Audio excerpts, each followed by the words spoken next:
I want to talk about one of the mediums that professors like yourself have at your disposal in 2024 that were not around when I was in school, ways that you can express yourself even beyond the dozens or hundreds who might be in your school. One of them is a platform called Substack. It's really the updated version of what would have been called blogging 20 years ago. It's a very popular platform, and it actually allows people to make a little bit of money. There's a subscription or there's a free model. And Professor, you started a new Substack called First Principles with Bruce Pardy, and you have a post on there called Our Constitutional Mistake. Mm-hmm. All we have ever done is move power around. I'll just read the first sentence or two, and then I'd love you to take it away. Right. We made a mistake, you said. Kings once ruled England with absolute power. Their word was the law. Centuries of struggle and reform gradually overcame their tyranny. We adopted this idea called the rule of law. We established checks, balances, limits, restraints, and individual rights. For a while, it worked. The law in Canada, as in other countries that inherited British common law, provided a system of justice as good as anything that civilization had ever produced. But now the rule of law is fading. That's a lot of stuff. You know, they say always ignore everything before the word but. Like when people say I'm for free speech, but ignore everything before the word but. You just said we got the best system in the world, but what do you mean? Yeah, the but is it's fading. And so we've been operating on this assumption that the rule of law works because people, especially those people who are in charge, believe in the rule of law. But the rule of law means that governments are restrained. And one of the ways we do that is to have checks and balances. You know, different branches of the state do different things, and then they compete against each other. And, you know, that can work, and it has worked in the past. But it's not working so well now. And I don't mean that they always agree. They have their quibbles and fights, quarrels. But for the most part, the people who rule us now share a belief in the proper role of the state. And the proper role of the state is to manage society, to manage the people to proper ends. And the checks and balances are not checking and balancing each other anymore. So, for example, if you look at what we're complaining about at different moments in time, we will complain about a statute that the legislature has passed because the statute does something egregious. But in a different moment, we complain about what the courts do. The courts make a decision that is not in accordance with what we believe the Constitution says, for example. Or then on a different occasion, we complain about what some bureaucrat has done. Because after all, bureaucrats are not elected and not a court. Okay? Well, now we've criticized what each of the three branches has done. The legislature, the judiciary, and the executive. And our complaint is that they are pushing us around. Mm-hmm. And that is true in each of those three cases. So all we've done in the very beginning, starting with the king, you know, this evolution of the rule of law began a long time ago, maybe with the Magna Carta. And the original problem was the king, because the king had absolute power. And so eventually we got around to the idea that maybe we shouldn't have one guy with all the power. And so we took power away from the king and gave it to legislatures. And that sounds better, right? Because legislatures are elected, or mostly, sometimes now. Fine, except that legislatures over time proved that they could be tyrants too. They passed legislation that we don't like. So the Americans came along first and said, we have a solution to that. We're going to create a Bill of Rights. Now, what does a Bill of Rights do? All it does is take power away from the legislature, the Congress in the case of the federal government in the U.S., and give it to the courts to say when the Congress has gone too far.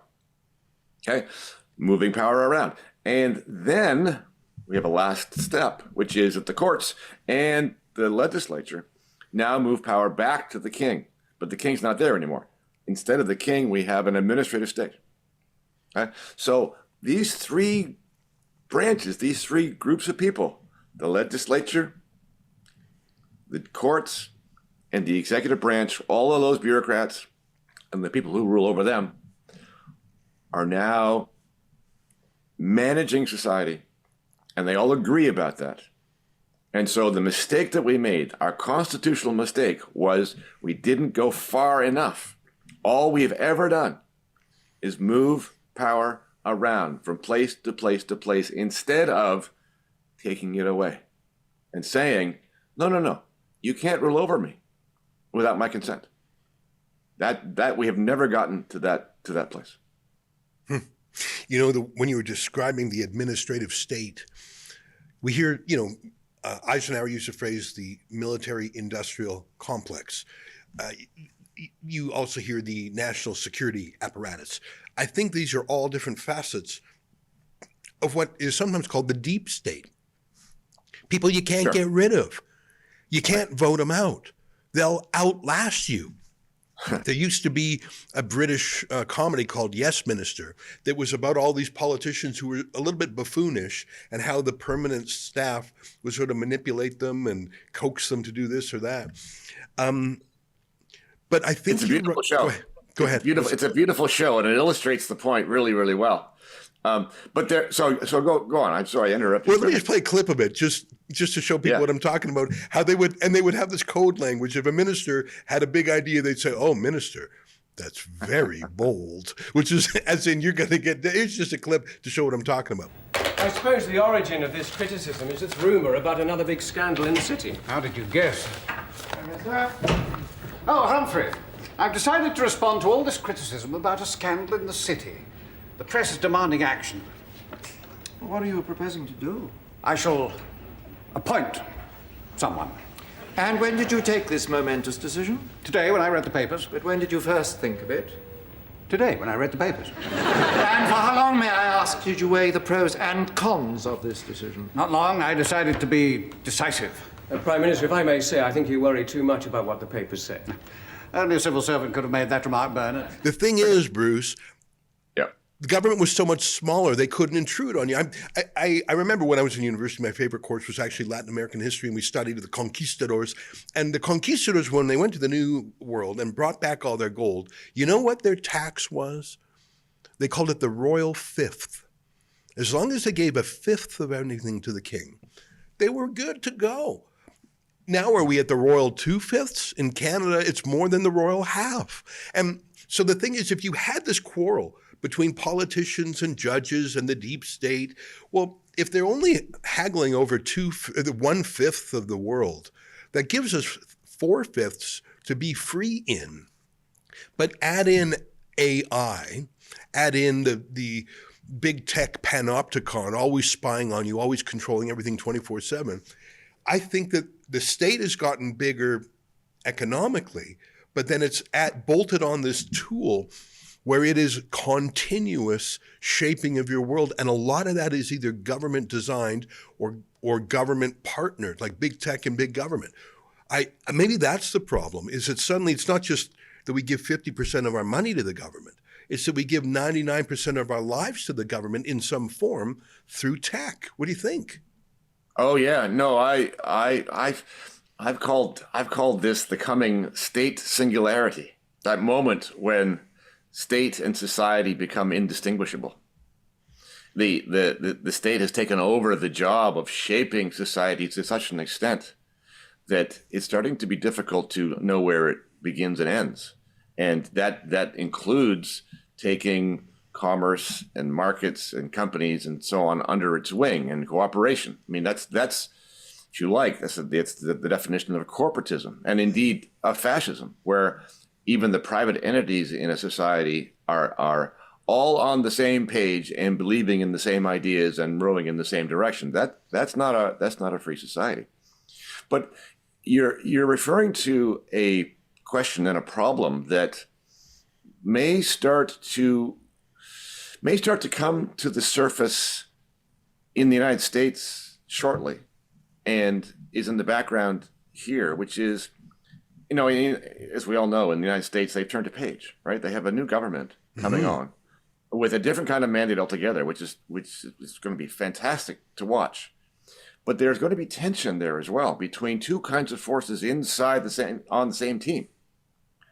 One of them, I think, is going to be a reform branch that wants to slash and cut and abolish parts of the government, the Dodge people, the Department of Government Efficiency, the Elon Musks. And there's another branch, though. The other branch is the people who actually would probably embrace the administrative state as long as it can be changed so as to promote the right virtues and values. That is, if you take the bad people out and put the good people in, we want to maintain the mechanism of government to manage the people. We just want to manage them in a different way. Who would that be? So Vivek Ramaswamy and Elon Musk are the big cutters in the Department of Government Excess, or whatever it stands for. Right. Department of Government Efficiency. Who are these people in the Trump world who you think lust for the power? They just want to have their team wielding it. Who are they? J.D. Vance, for one. J.D. Vance is I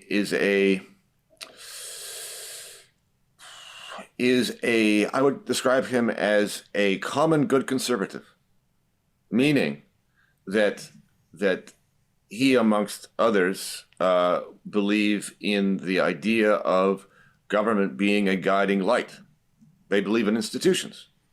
They believe in authority as long as it's wise authority. They believe in telling people what to do, now preferably voluntarily. They don't want to make people do things, but if push comes to shove and people choose badly, then there must be somebody with wisdom and authority and expertise there to guide people in the right way.